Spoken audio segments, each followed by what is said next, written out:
Minister Chrystia Freeland giving us an economic update. She's talking about the Donald Trump victory and saying Canadians need to understand that the government has been preparing for this eventuality. Let's listen in here. C'est vraiment une victoire historique. Their historic win. Et on a dû travailler en étroite collaboration We avec cette équipe. have worked in close collaboration with that team. Savons que les liens, la collaboration We know entre that le Canada et les États-Unis collaboration between Canada très important and the pour United les States Canadiens is et very pour important les Américains. for Canadians and Americans. Nous avons des relations gagnantes. We have mutually beneficial On est ties, and confiante we qu'on va are confident that avec we ces will relations, continue gagnant-gagnant to avec build cette nouvelle on this administration relationship with the new par les administration Américains. that was chosen by Et Americans. je vais prendre un moment pour rassurer les I would also Canadiens like to take a et moment Canadiennes. to reassure Je sais Canadians. que, beaucoup de Canadiens et I know- étaient, ont suivi de très proche, I know that many la were campagne, closely following les résultats hier soir, the pendant la nuit aux election États-Unis. campaign and the results in the Et United States je veux yesterday. rassurer les Canadiens et And I would Canadiennes like to reassure que Canadians. on a des bons liens avec We cette have équipe, que on good a ties un with that plan. team. Et We la have a chose la plan. plus importante, And the most important, fondamentalement, les relations entre le Canada et les États-Unis The relationship sont gagnant-gagnant, between surtout sur le Canada plan économique. and Et ces the United relations States is gagnant-gagnant mutually sont beneficial. une garantie absolument ferme, que This on continuera d'avoir, is something that we will des relations fructueuses pour continue to nos deux have pays. and it will I be do beneficial want for both to, countries. Just take a moment also to comment on the Canadian economy. Inflation has been coming down. It was 1.6% in September, below the middle point of the Bank of Canada's target range. It has been within the Bank of Canada's target range for the past 9 months. It is now at a 3.5-year low. Interest rates have been coming down, and Canada has now been the first G7 country to lower rates the first time, the first G7 country to lower rates the second time, the first G7 country to lower rates the third time, and the first G7 country to lower rates the fourth time. This is real relief for Canadians, really, really important in people's lives.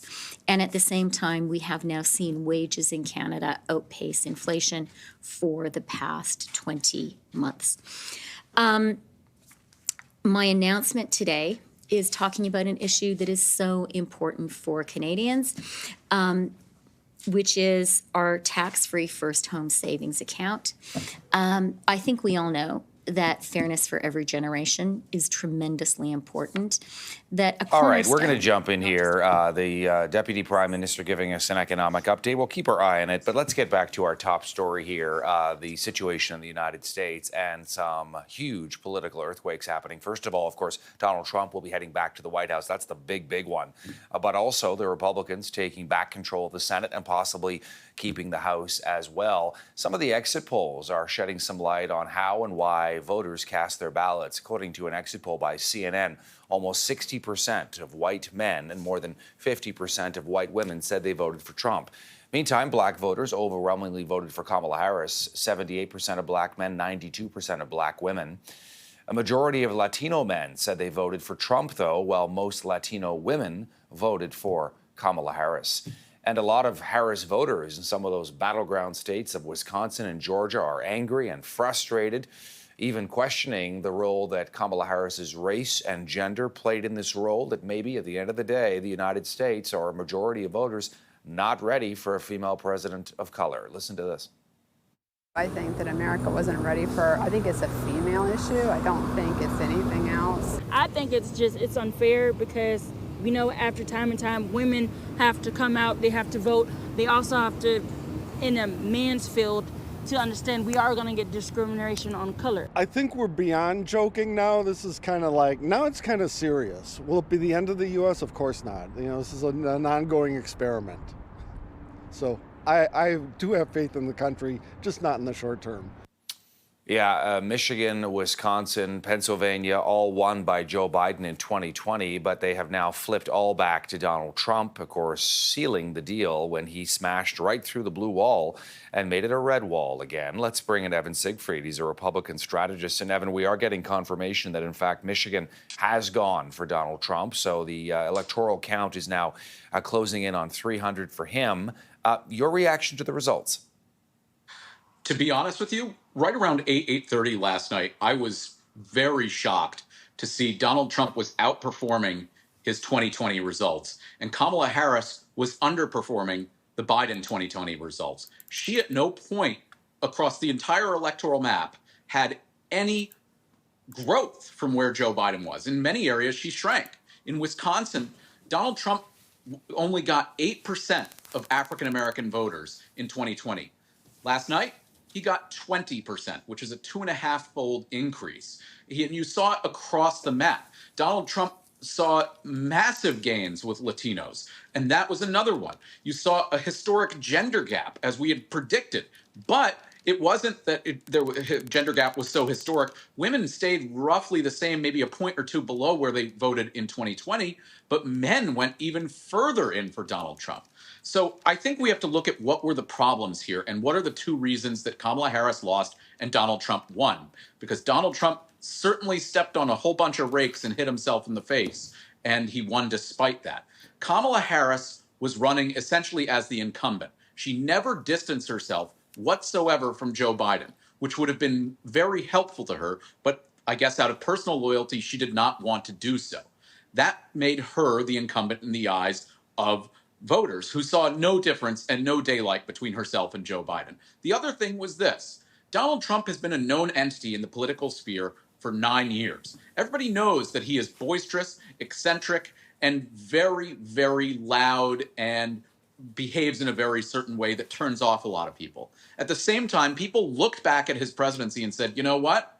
I'm willing to trade having to deal with that behavior for a better economic situation. Inflation killed people economically. And I think that Americans just said, look, I need my pocketbook to be good, and I'd much rather have Donald Trump doing it because I trust him on it, even though he can be this gorilla in the room. Great stuff, Evan. We're going to have to leave it there. We got to go back to our Deputy Prime Minister, but thank you for your analysis, Evan Siegfried, there in New York City. Let's listen in here as Chrystia Freeland is taking questions about Donald Trump's victory, what it means for Canada. We negotiated our trade agreement with the United States, the fundamental governing deal of our trade with the U.S. The deal that we now have that governs our economic relationship with the United States is Donald Trump's deal. He signed it. He and his team negotiated it. He is proud of it, and I think he's right to be proud of it. The deal does something very new in trade deals, which is it focuses on guaranteeing a fair wage for workers. And that is something that Canada and the U.S. were able to do together because labor standards and environmental standards and wages are comparable in our two countries. That's why we were really able to negotiate a win-win agreement, one that Ambassador Lighthizer negotiated, that President Trump negotiated, and they are right to be proud of it. So that would be my first point. Well, 2 points, really, the relationship and the deal. The final thing that I'll say, which I think is really important, is President-elect Trump and his team have been very clear about their concerns when it comes to China. Their concerns about Chinese overcapacity, their concerns about the unfair competition that American workers are subject to when it comes to China because of the intentional policy of overcapacity, because it's just not a level playing field if American workers are competing with Chinese workers where the labor standards and environmental standards are entirely different. We share those concerns. And that's why it was very important for us to put in place last month a 100% tariff on Chinese EVs and a 25% tariff on Chinese steel and aluminum.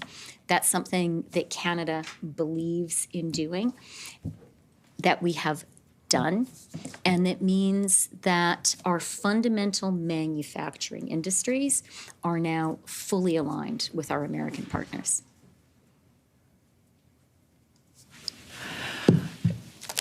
As a follow-up, in the U.S., economic woes took front and center despite a growing economy. That's not what the electorate felt. You keep on insisting and saying to Canadians that inflation's going down, that our interest rates are going down, and that our economy's better. But if the message is not landing in the U.S., your polling here shows that it's not landing either. What are you going to do to turn that around? Well, thank you for the question. And let me start by saying it's not me insisting about inflation and interest rates. These are facts. And the fact is that interest rates have come down faster and further in Canada than in the United States. That has been such a focus for me because I know what the pressure was of interest rates on Canadian households and Canadian businesses, particularly because of the structure of our mortgage market where people have 5-year mortgages in general. And the rates have come down. They've come down further than south of the border. That is real relief for Canadians. The same is true on inflation. Inflation has come down further and faster in Canada than in the United States. That also is real relief for Canadians.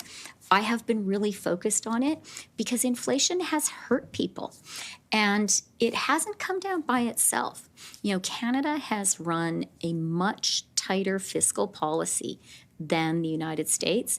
That has contributed to inflation coming down, which has made it possible for interest rates to come down. Our deficit has been, around 1.5 in the 1.5 range. They are running deficits of more than 6%. And we are seeing the results in a macroeconomic environment that is not as rough. Interest rates down, inflation down. I started there because I think that's what really matters to Canadians. Having said that, I used to be a pundit. I'm not. I am now an MP elected by Canadians, a minister here to serve Canadians. It's not my job to speculate on why Americans voted as they did. It is my job to wake up every morning and to work hard for Canadians. And I really do recognize that we've been through some tough times. Things are still tough for a lot of Canadians, and supporting Canadians, with really basic things right now, supporting Canadians with affordability and the cost of living, getting the economy growing more strongly.